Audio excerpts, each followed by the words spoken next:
Good morning and welcome to MNN, Maze News Network. Today we're going to be looking at a video made by CNN about the Keystone Pipeline. Take a look. I think in addition to Obamacare, which a lot of voters care about, they also care about jobs. And if we're serious about jobs, I think that the president has got to approve the Keystone Pipeline. You've got major labor union folks backing this. President Clinton said we've got to embrace Keystone. It just got a clean bill of health in this report. Haven't the opponents to Keystone already lost? I bet the president approves this. No, you want to make a bet? Absolutely not. I will bet you. Okay, great. Let's do it. I won't bet you my retirement, but I will bet you. Let's stay away from $10,000 bets. That's right. We'll just shake on it. How about that? Shake on it. Good. If you look at the report doesn't actually say that this is going to be good for the country. What the report actually says is that in and of itself, you cannot make a determination on the impact of what this one project by itself, without any other factor coming into play, will have on carbon emissions. What it does say, though, is it plays out scenarios which are very feasible that will play out. For example, the price of oil goes down. Everyone's speculating that the price of oil will go down. If that happens, then tar sands expands and carbon emissions will go up. And so I actually think taking that along with everything else that the president wants to do on climate change can give him a green light to say no.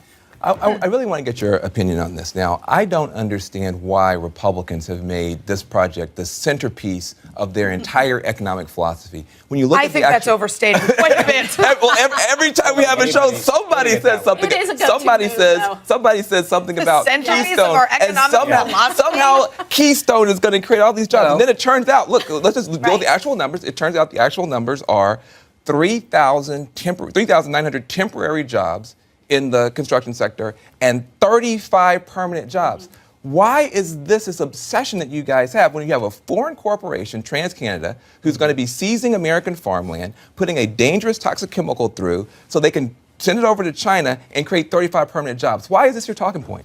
Well, I don't think that's a fair reading of the report. First of all, the report says there will be 42,000 jobs created. Oh, no. It says, let's be very clear, 42,000 jobs, direct, indirect, and induced. That's right. Which is basically the secretary touches a piece of paper. That's an econometric model that shows the spending of people who get jobs and so forth. It isn't fair to just limit it. But it's 3,900 construction jobs. By definition, I can give you that in the other. Temporary. Go ahead. Dan, by definition, construction jobs are temporary. Okay? When you build a building, guess what? When the building's built, you move on to the next project.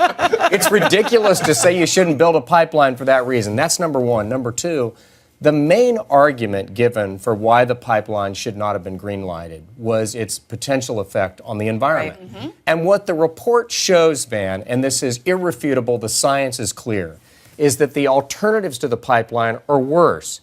If you use primarily tanker trucks to transport this shale gas, climate emissions will be 28% higher than the pipeline. If you use primarily rail, they'll be 40 to 42% higher. So if you're protecting the environment, you should build the pipeline. All that's a very good reason to leave this toxic sludge in the ground. We can talk about that later. Let's begin our video breakdown. The first thing that CNN claimed was that most labor union people are backing up the building of Keystone. After extensive research, I did find that it is backed by most labor unions because the Keystone Pipeline proposed that it would create many jobs. First of all, the construction industry is facing record unemployment because it won't last forever. Your job won't last forever. And second of all, there was a $7 billion PLA, project labor agreement, that was signed. So CNN was right. The Keystone Pipeline is backed up by labor unions. Second fact that CNN had stated was that we can't make the assumption on what this project will do without any other factor involved on carbon emissions. What I found was that the DOE, National Energy Technology Laboratory, estimates of tar sands was triple carbon emissions from 300 MMT to over 900 MMT by 2030. That's a lot of carbon emissions. Next, the EPA estimated that there will be an increase in annual emissions by up to 26.7 MMT of carbon emissions. Not only did I find that, but I also found out that the Keystone Pipeline is equivalent of seven coal-fired power plants operating continuously, or that's like having 6.2 million cars on the road for 50 years. Better check your facts, CNN. His claim was that the price of oil will go down and CO2 will go up. They also said that the tar sands will expand. I do agree that the tar sands will expand. I agree because transporting the tar sands oil to the Gulf will expand their horizons.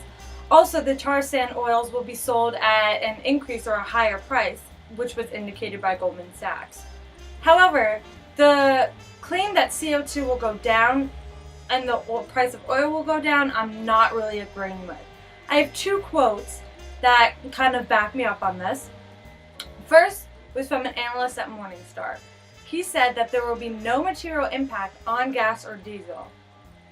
A second was from the managing director at Deutsche Bank. He said that Keystone would not have a significant impact either way on overall Northern American energy prices. So there you go. So the tar sand oil might expand, but I'm not seeing any price of oil going down. Alright, well, we're going to take a break and we'll be right back. I'm TransCanada CEO Russ Gurley. They said it couldn't be done. Building an oil pipeline that cut right through America's heartland. I guess we proved them wrong. Yippee! And to think that all it took was a little old-fashioned lying, like when we told the American people it would be good for the economy. Well, Keystone is only going to drive the price of oil up! Oh, but wait! This is my favorite part. We said the Keystone Pipeline was going to increase American oil independence. You want to see who it's really going to increase oil independence for?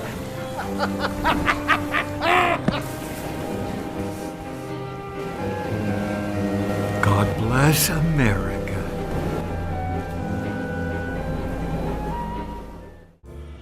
Welcome back to MNN. Let's continue breaking down CNN's video. Let's get right into it.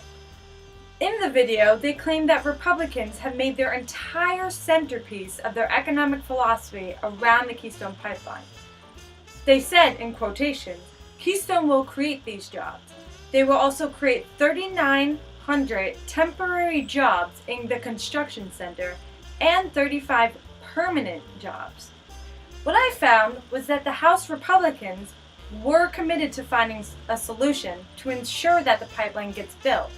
They said, quote in quotation, that it would strengthen our energy security and put Americans back to work. Well, there you go.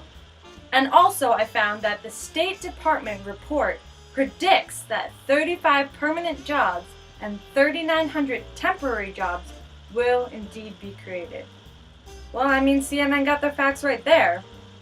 The next thing that CNN has stated was that TransCanada will be seizing American farmland, which would create dangerous and toxic chemicals to all the farmers.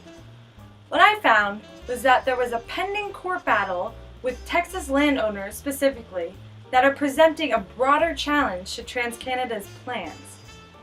For example, a Texas farmer by the name of Julia Trigg Crawford was offered $7,000 by TransCanada for a lifetime easement on her pasture. She refused to take the $7,000 because she found out that diluted bitumen would flow through the pipelines, causing dangerous and toxic chemicals to go through her crops, destroying her crops.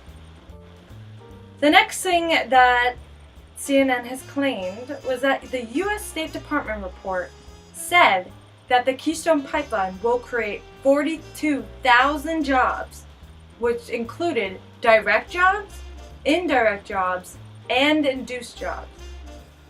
What I found does back up this statement. I did find that 3,900 jobs over 1 year of construction will be created and 1,950 jobs each year for 2 years will be created. The rest of the jobs will be from spill spending, which is the indirect or induced jobs. Which means, well, spill spending means, first of all, that workers will buy their own equipment and their own materials. And they spend that money that they receive on like an array of services, including food, healthcare, and arts and entertainment.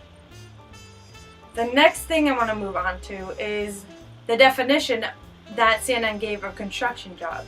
They said, in quote, by definition, construction jobs are temporary. You can't really refute this claim because it is true. I definitely agree with this. A construction job won't continue your whole lifetime. It will come to an end. You can't build something for the rest of your life. So again, I agree with CNN's statement. You can't really go wrong with saying that they're temporary, because that's just what construction jobs are. The next claim by CNN makes me wonder why they said this, because they claim that the science is clear that alternatives are worse. They've said that the tanker trucks will produce climate emissions 28% higher than the pipeline, and that primarily rail would be 40 to 42% higher. But what I found was that not all alternatives are worse. Actually, railroads are alternative, and I found out that railroads are one of America's most energy efficient modes of transportation. But you may ask, how? But why? Well, because of the railroad's onboard electronics. The electronics assess topography, the track curvature, the train length, and the weight to calculate optimum speed for conserving fuel. They also get 80% more mileage from a gallon of diesel. Not only am I done, I'm not done yet, but the EPA calculates that moving a freight by train rather than a truck per se over long distances reduces greenhouse gas emissions by up to 75%. There you go. So maybe not all alternatives are worse, CNN. Well, that's it for today on MNN. Thank you for coming to our video breakdown of the week.